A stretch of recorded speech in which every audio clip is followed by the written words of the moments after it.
Every year, hundreds, if not thousands, of evidence of encounters with inexplicable and paranormal phenomena are recorded in the world. And, oddly enough, many of them take place in the same places, which we used to call haunted. This is the second part of the video, where Top F talk about 5 of the scariest haunted houses.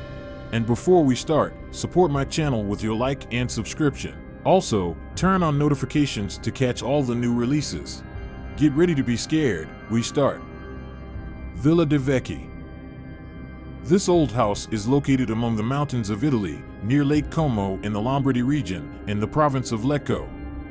Villa de Vecchi, also known as the Red House, House of the Witches, is now derelict and abandoned, its once dramatic splendor tainted by time and graffiti. The history of the villa begins in the 1850s, when Count Felix de Vecchi, returning from long journeys around the world, decided to build a cozy nest for his family. Count de Vecchi, 1816 to 1862, was a famous war hero, an accomplished artist, and an explorer who, as part of the National Guard, played an important role in the liberation of Milan from Austria during the unification of Italy. In his younger years, he traveled extensively in the Middle East, Egypt, and India and published a book that sold well and included his illustrations. When the Count married Carolina Franchetti di Ponte in 1844, they went on a journey through all the regions of Italy, during which the Count continued to write about his adventures. By the time the newlyweds returned to Milan, the Count had become a celebrity for his romantic visions of the places he visited.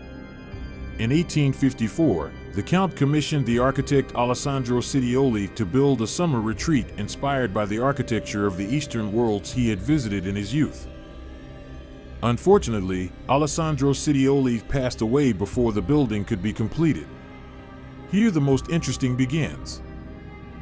According to rumors surrounding the Red House, the de Vecchi family shared a handful of happy years at the villa, but those happy times ended on a night in 1862 when the Count was away. Legend has it that the Count returned to find his wife brutally murdered, her face mutilated, and her daughter missing. Although the Earl tried in vain to find his missing daughter, she was never seen again. The desperate father searched for weeks in the surrounding woods, but was never able to find her. The information and memories of what happened that night caused the Count to commit suicide less than a year later. He died at the age of 46. The ownership passed to the brother of the Count of Baego, and it remained in the family until the outbreak of World War II. It then belonged to several different aristocratic families until it was finally abandoned in the 1960s. Perhaps its most famous guest was Aleister Crowley, who supposedly stayed in the early 1920s. According to the myth, the house became the site of satanic rituals carried out by those wishing to direct the bad energy locked within the walls of the house. Locals say that on quiet nights they can still hear the Count playing the piano from the ruins. Another version of the villa story was less frightening, but less and less mentioned. They say that the Count demanded the construction of a red house, wanting to take advantage of the thermal springs that can be found nearby, but he was already a widower by the time he hired Alessandro Sitioli. By the beginning of 1960-1990s, the Count fell seriously ill with chronic liver disease and spent the last months of his life between his possessions in Milan and Cortanova, painting and caring for his children. He died in Milan at the age of 46 from liver failure, leaving his wealth and possessions and the care of his 2 young children to his brother Baego. But the calm version did not stop the ghost hunters. People still believe in the paranormal energy of the villa, and the appearance and events in it repeatedly confirm this. The Red House today is a grandiose shell of a bygone era. The windows were long gone, and Mother Nature began to tear apart the brickwork. In 2002, an avalanche destroyed many houses in those places, but the Red House miraculously remained untouched. Casa de las Siete Chimneys, or the House of the Seven Chimneys. Casa de las Siete Chimneys was built between 1574 to 1577 in the Renaissance style, designed by the architect Antonio Solero, created for Pedro de Ledesma, secretary of Antonio Perez. The building often changed its owners. It was owned by merchants from Genoa, industrialists, doctors, representatives of the Castilian bourgeoisie, and even the Minister of Finance of Spain. The building got its name as a result of one of the first reconstructions when the architect Andrea Lurano transformed the tiled roof and installed 7 chimneys on it. The building was repeatedly robbed, reconstructed, and completed, but thanks to the reverent attitude of residents, it retained its original appearance.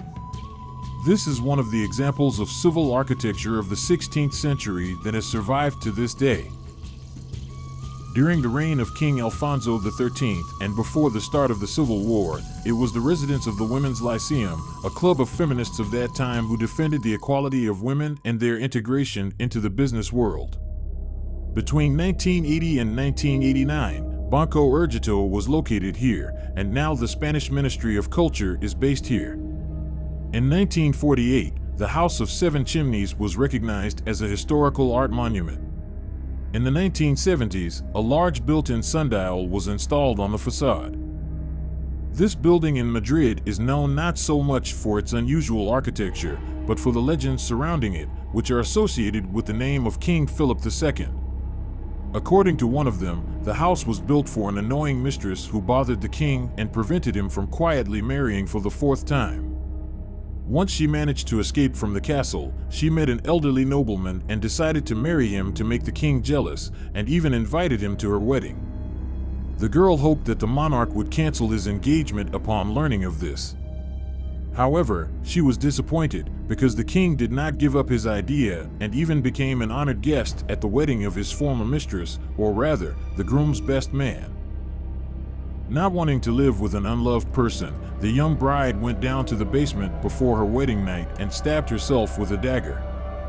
After that, rumors spread around the city that her ghost in a white dress appears on the roof of the house on a full moonwalk between the 7 chimneys and looks longingly at the royal palace where her lover lived.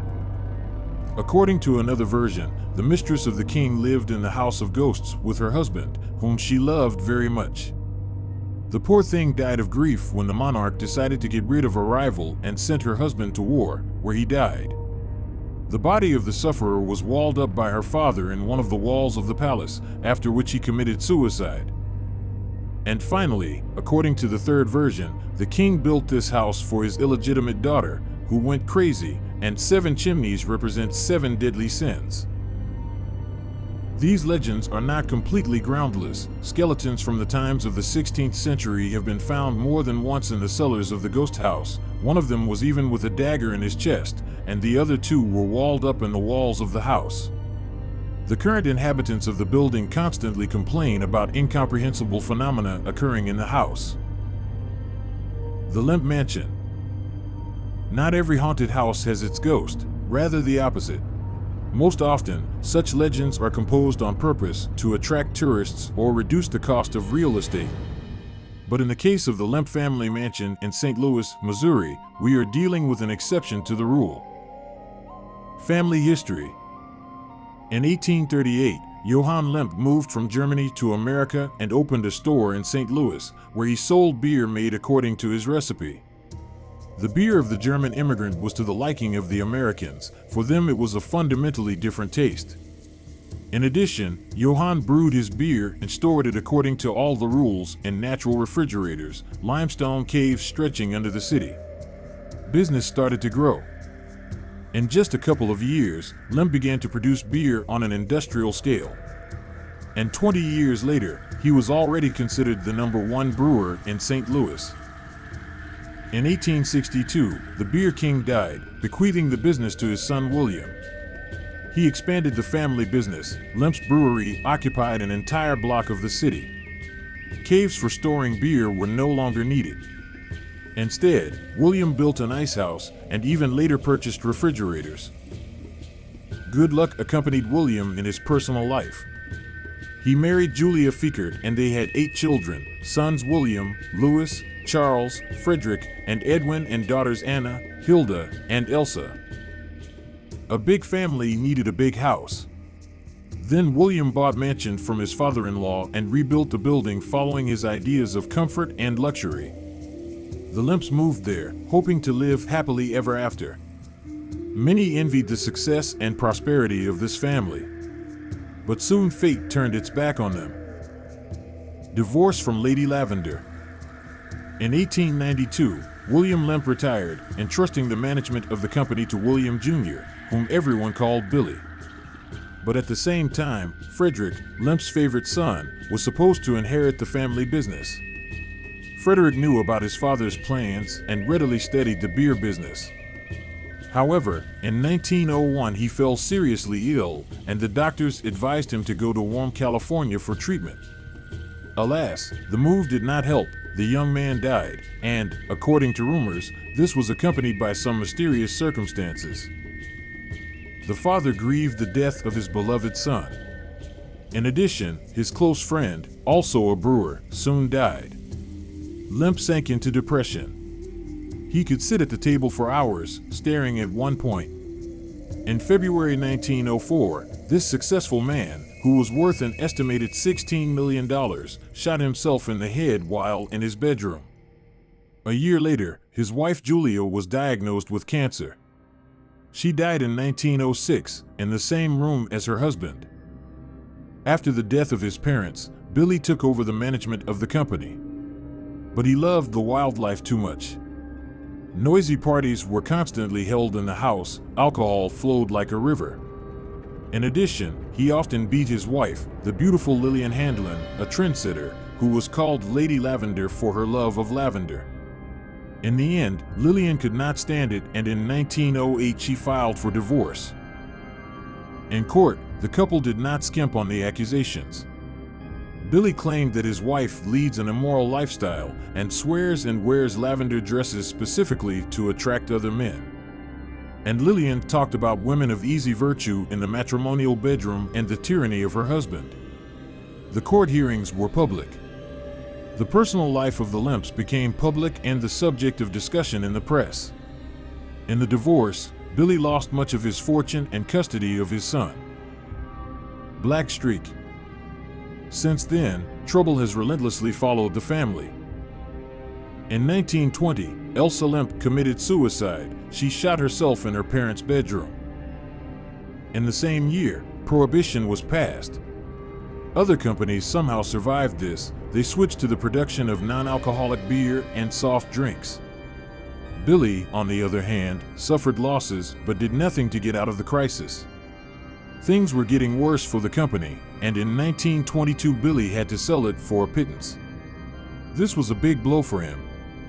On December 29, 1922, he shot himself in the heart while sitting in his father's office at the Lemp home. In 1929, the Lemp Mansion was passed to Charles, who was called an evil and boring person. A recluse, he preferred the company of his dog to human society. In 1941, Charles instructed the funeral home exactly how to bury him. He forbade holding a memorial service, writing obituaries, and ordered his body to be cremated. And after 8 years, he shot his dog, after which he put a bullet in his own forehead. None of the Lemps have lived in the house since. The youngest of the brothers, Edwin, settled in the suburbs of St. Louis. Until the age of 90, he bought and collected works of art that once belonged to the Lemp family. Cursed place. When Richard Pointer bought the Lemp house in 1975 to open a restaurant there, the mansion was in a terrible state. It had to be restored. Once, when Pointer was painting the walls in the bathroom, he felt someone's eyes on him. But he was completely alone in the house. However, the feeling that someone was watching him did not disappear. As a result, Richard chose to leave the mansion and hired the artist Claude Breckwell to restore the painted ceilings. But the artist did not stay long. He also felt that he was being watched and refused the order. He didn't even take his tools. However, the house had been restored and the restaurant was open. Once Pointer's son Dick stayed there to spend the night with his dog, a Doberman named Shadow. During the night, they were awakened by a sound like something heavy hitting a wall. A search of the house yielded no results. On another occasion, when Dick was staying at the mansion after the restaurant closed, he heard someone playing the piano. Of course, he could not find this someone either. Many inexplicable events took place in the mansion, which was witnessed by both the owners and the guests. Candles lit by themselves, objects moved from place to place, drawers in cupboards and chests of drawers opened and closed. Indistinct voices and the sound of horse hooves were heard. Because of this, employees who worked for the Pointers quit one after another. Today, the Lemp Mansion, owned by a certain Halim, houses a restaurant, a bar, and a hotel that costs $125 per night. But even at this price, the hotel is so popular that places in it are booked a year in advance. Guests craving a meeting with the ghosts of the Lemp family are offered accommodation in one of 4 rooms: the Lavender, William Lemp, Elsa Lemp, and Frederick and Louis Lemp suites. Each of these rooms can offer its ghost to visitors. And the night spent in William Lemp, in addition, guarantees that the next morning the guest will have an inexplicable feeling of melancholy and anxiety. Waitress Bonnie Strayhorn said that early one morning before the restaurant opened, she saw a man sitting at a table with his back to her. When the girl asked if he wanted to drink coffee, he nodded his head in the affirmative. But as soon as Bonnie turned away from the visitor for a second, he disappeared, as if he had vanished into thin air. That's all for today, my dear friends. Mr. Top F was with you. Thanks for watching this video to the end. Don't forget to like this video, subscribe to the channel, and turn on notifications.